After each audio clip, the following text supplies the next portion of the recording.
but OT can too. I think OT looks at the child or infant as a whole. So looking at, the baby's sensory systems, their musculoskeletal system. If there is an upset baby, we're dysregulated, so kind of giving tips for that for mom. If our GI system is really upset, using the infant massage.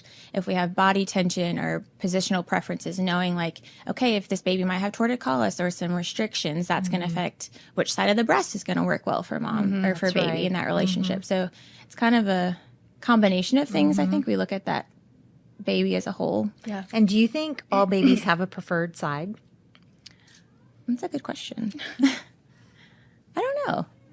Looking back, I feel like mine might have. Probably where they were in the womb impacts that a lot. Yeah, it does. And mom preference too sometimes. Yeah. Sometimes what feels more comfortable to you might start on that side. Yeah. Subconsciously or, prefer that side. Yeah. Yeah. And for speech, like Nicole had said, we really look into oral motor skills a lot. So that's how the mouth works. Is the tongue lifting? Is it cupping? Is our mouth and lips strong enough to create that good seal and that good suction? So we are successful feeders, whether that's at the breast or the bottle. And then also we're really looking at the oral structure to rule out any other things that could possibly be contributing to feeding difficulties. And that may warrant a referral to a specialist like a pediatric dentist or an ENT. So we're really looking at the mouth. And if there is digestive issues, I'm an infant massage therapist too. So I can work on those massage strokes for the abdomen and help get that constipation going. Because if we're super constipated, then we don't want to eat. And it's just this domino effect. And those massage techniques are so great for moms to learn. Yes. It's so neat that that's part of what you do is teaching them some of those techniques. Because that really helps when they go home and they're not with you to have those techniques kind of in their back pocket to use. Another thing I think that's a surprise is a lot of moms don't realize how long the tongue has to elongate and how long the nipple elongates to make a successful breastfeeding experience. And I think that's something to look for if your baby's tongue really isn't getting out there and around the nipple. That could be a sign too that they're tongue-tied or that there's at least some tightness, whether it's body tightness. And would you recommend if a mom listens to what you're saying going, oh, I've got most of those, we're experiencing most of those. What do you recommend? Do they go to their pediatrician? Do they go straight to find an OT or an SLP that specializes in this? What do you recommend? I would recommend them advocating to a pediatrician for a referral to either a Thai savvy IBCLC, CLC, occupational therapist, speech language pathologist that knows infant feeding. Yeah. And how does a mom find out who that is? Just talk to their pediatrician? Well, there are mom support groups on Facebook. I know the Kentucky Tongue Tie support group on Facebook is a great one. Do you have any other ones? That's the main one I've seen. Yeah. And there's probably friends. If a mom has a friend, they may talk to their friend group. I know here at Marshall Pediatric Therapy, we have teams of people who can help specialize. You all are leaders in this. But definitely reaching out to your primary doctor is probably the first step. What are a few things that moms can try at home for the discomfort? As I would say, if they're experiencing pain, there are, I think you had these, Rachel, Silverette cups. Yes, they didn't have those when I was breastfeeding, unfortunately. But those ice packs, you can do breast massage or compressions. There is such a thing as, if you're very engorged, a breast bath. So that's something we can kind of educate and show moms. Think of anything else?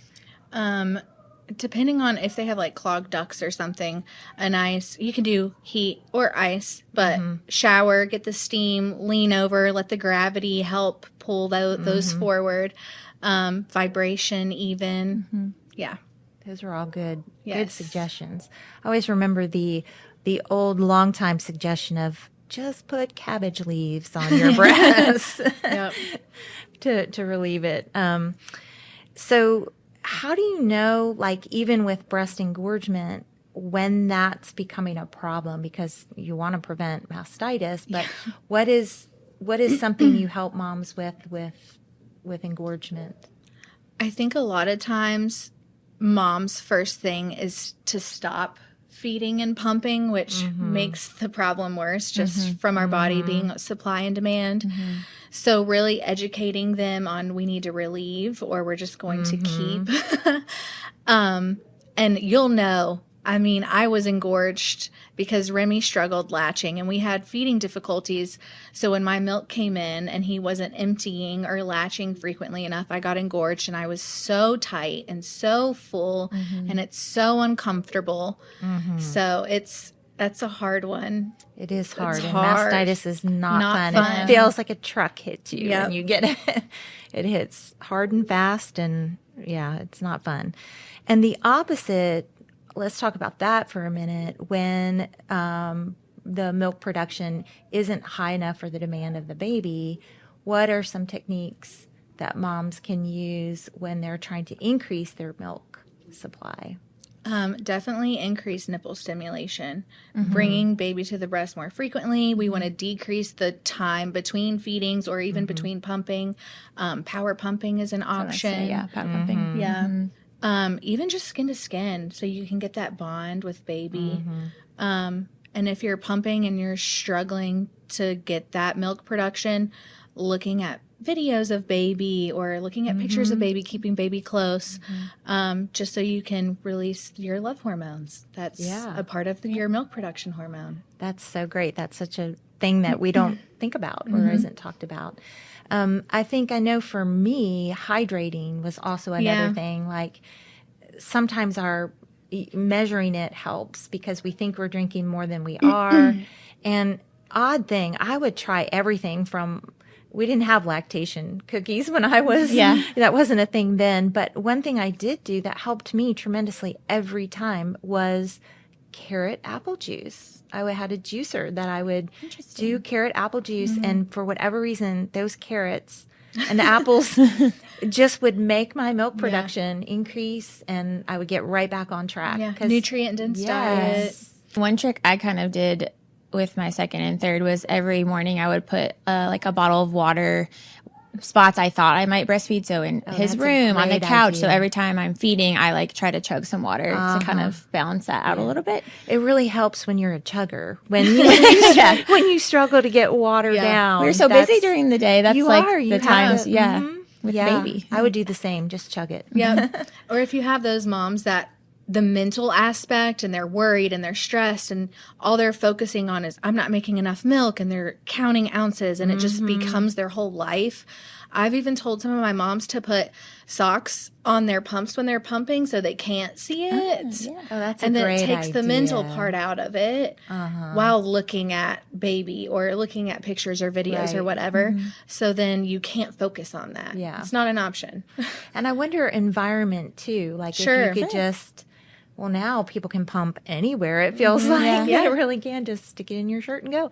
But maybe being outside or a beautiful scenery, can help you relax and really even water imagery. Water so imagery. Like if you're somewhere where there is a pond or a fountain of some type, it's supposed to help too. That effect. Those are all great things to try.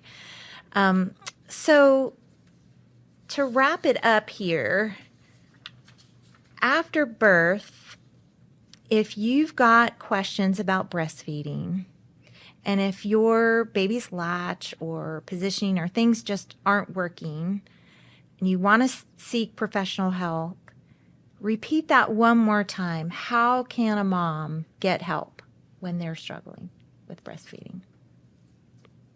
I'd say don't be afraid to contact either your OB or your pediatrician to get a referral for, a lactation specialist or OT, speech, to kind of get that process started.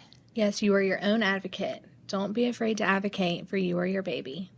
That's such good advice, because really in the end, we just want our babies. I mean, that's a mom's desire to be able to feed your baby, and however you feed them. If breastfeeding doesn't work out, Right. Yeah. We say, Fed is best. there you go. Yes, we do. And I think there's so much pressure right now for moms to breastfeed and have a really successful, it's kind of a self-worth. You're a good mom if you breastfeed, you're not if you don't. And that's just a cultural thing that somehow women are feeling that way. Right. And we want to send a message like, no, if it's really hard. It's hard. It is. It's hard to breastfeed. And if it doesn't work out, take a deep breath, enjoy your baby, and just make the best decision you can for your baby. And if that's bottle feeding, then that's great. That's really fed is best, yes. And so we want our babies to be feeding and peeing and pooping and thriving. Yes. Right. That's what we want. We like those full diapers, and we want them relaxed and happy and satisfied. Right. And however they get there is what we want. So moms who are listening, we're so glad you joined us today. We hope that you connected to some of the strategies that might help, and we hope you feel more comfortable about seeking help. And most of all, we just want to cheer you on. You're doing a great job. We know that all moms want to feed their babies, and you've got a team of people around you. I know family, friends, and there's professionals in your community that want to help if you're struggling. And I want to thank our special guests, Rachel and Nicole. Thank you so much for sharing your wisdom and your insights. You're full of so much knowledge. Of course. I'm happy to share this. Yes. Come see us. Oh, yeah. Come see them. Yes. If you're struggling, come see them. They would love to help you. Thanks so much for listening today. Thanks so much for listening to Help, I Have Kids. If you're tuning into this podcast, that means you're a mom who's curious, committed, and ready to learn. And we see you. We'd love for you to join our Help, I Have Kids Facebook community, where moms just like you are connecting, asking questions, and encouraging each other every day. It's a space for real conversations, expert insight, and support from moms who get it, because we're all in this together. And if you know a mom who's feeling unsure or maybe overwhelmed, or just needs to be reminded that she can do it, she can advocate for her child with confidence, share this episode with her. We're building a village here, and we're glad you're a part of it.